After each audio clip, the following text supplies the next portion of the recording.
Hi everyone, my name's Hannah Steele and I'm doing Children Living in Poverty. I chose to work with children living in poverty because this is a very serious issue that I have grown to be passionate about. It can be really hard having a disability and then putting that into a regular classroom can be super challenging, and then on top of all that, living in poverty, it makes it nearly impossible. I've seen firsthand what it's like in a Title I school, and their resources are limited, and the quality of education is just not always up to par. I've also been to Malawi, Africa, where they don't have any desks for their students, and that country is one of the poorest countries in the world. I think it's important that parents and teachers are working together to ensure the best quality education for all students. The NCBI states that children living in poverty tend to have more disabilities than children who do not. Children that live in poverty tend to have higher rates of disabilities than children. Um, the lower income schools do not always have access to high tech technology, special education aids, or other resources to help their students with that disability. Some statistics are not always accurate because they are saying that a child has a learning disability just based off of their test scores, and that's also based off of the teachers not being qualified or the technology is also under use. Social mobility in Oklahoma City.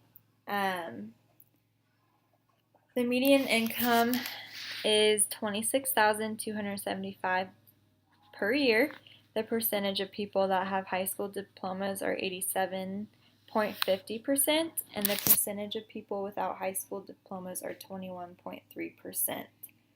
There are many different types of social mobility, and it differs between person to person. It can refer to their class or ethnic group.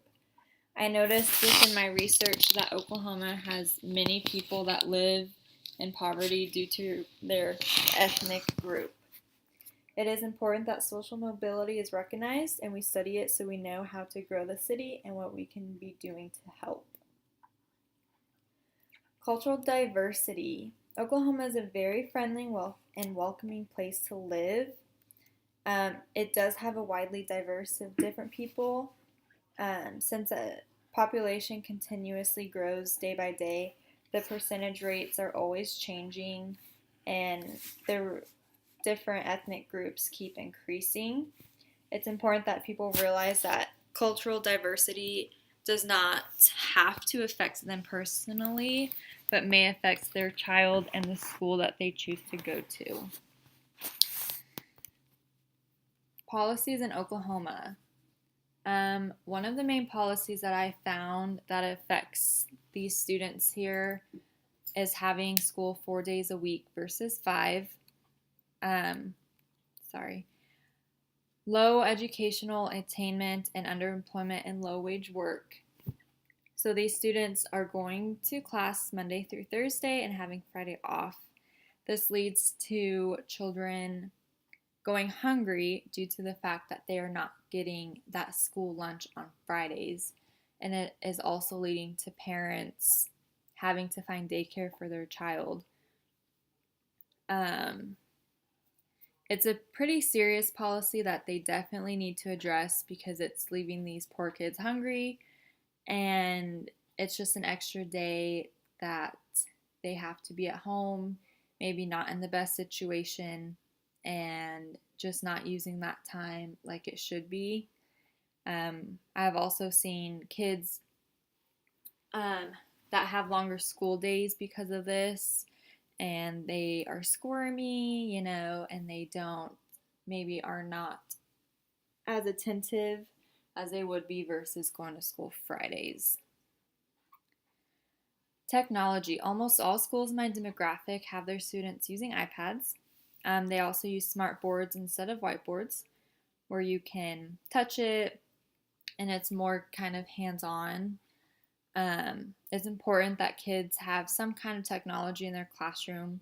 Not only is it helpful for both the student and the teacher, but it allows students to explore a different way of learning. Motivation and behavior. There are several different behavioral centers here in Oklahoma City. One's called Catalyst Behavioral Services STAT program, and another one is Decisions Day Treatment. Students living in poverty has a big effect on that child's behavior and how they act. I think if a child has poor behavior, then their motivation is obviously going to be down because they are acting out, which leads to them getting in trouble, which leads to them not wanting to come to school anymore. And that means their motivation is going down and they do not like to be at school anymore. Mediation and collaboration. Collaboration is one of the most important aspects for children. There are many challenges we face these days with mediation and collaboration. Resolving conflict can be hard, but it is worth it in the end if everything is better from resolving it. Teaching the children how to respond to conflict will not only help them now in their current situation, but it will also help them later in life when conflict arises. And those are my resources. Thank you.